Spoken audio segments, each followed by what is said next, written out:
دوستان چطورید؟ امروز اومدیم با ماینکرافت چالشی که قراره توی چنل یوتیوبمون باشه با پارسا گیمر. دوستان قراره که با ماشین مسابقه بدیم و اگر که ما با ماشین مسابقه بدیم و 2 تا چالش دیگه، بله 2 تا چالش. خب پارسا گیمر بذار بیانیم ور دوربینو. 2 تا چالش دوستان. چالش اول قرار با ماشین مسابقه بدیم و هر کی که اول بشه در چالش دوم یه شانسی داره. خب یعنی اون دومی نفر آخر بشی به بازی یه مجازات هست که واسه چالش دوم خیلی سخت میشه.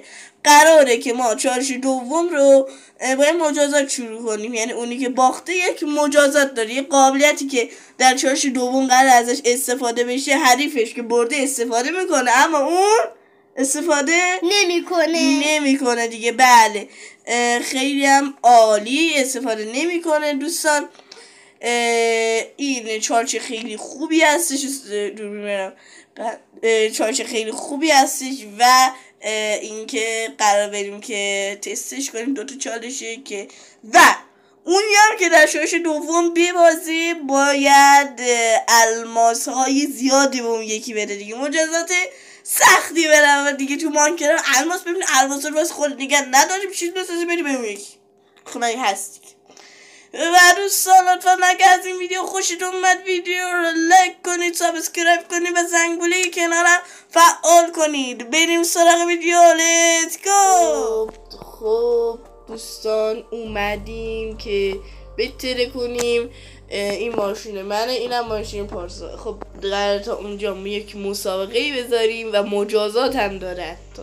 برو بریم پارسا، بریم. لیتس گو. برو بریم.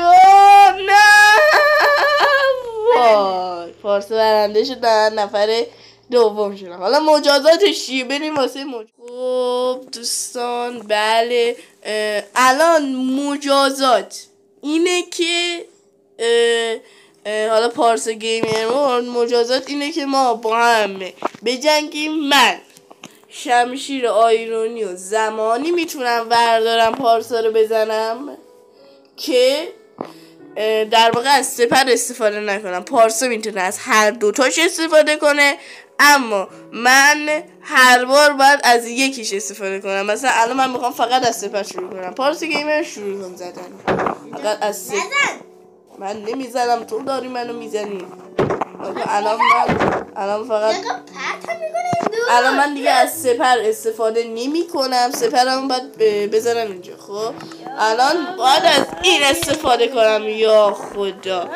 آهان هر کسی هم که ببازه که باخته دیگه، بدبخت شده رفته. اون کسی که ببره بهش الماس میده. و دوستان اینم از چالش دوم بود و چالشی که پارسا برد. پارسا این چالش رو برد و حالا مجازاتش چیه؟ مجازاتش اینه که من باید الماس بدم به پارسا. خب بله پارسا گیمر قراره دیگه بهت الماس ها رو بدم، حالشو ببری دیگه. بله خب بفرما. الماسای خودم بودم، میخواستم ازشون استفاده کنم. خدایا بس دیگه بابا نکنین. الماسا رو نباید بدم یعنی پول نمیشه، همه رو میخره. خیلی ماشین میخره. حرومتش اصلا حرومتش بگید بابا. نزم بابا چی؟ خب دوستان بله دیگه الماسا هم دادم به پارسا. مشکلات حل شد. پارسا گیمر. خب دوستان همه از این ویدیو خوشتون اومده باشه. اگه از این ویدیو خوشتون اومد چنل یوتیوب ما رو سابسکرایب، لایک و زنگوله کنارش هم فعال کنید و شما رو به خدای بزرگوار میسپارم. خدا نگهدار. خداحافظ.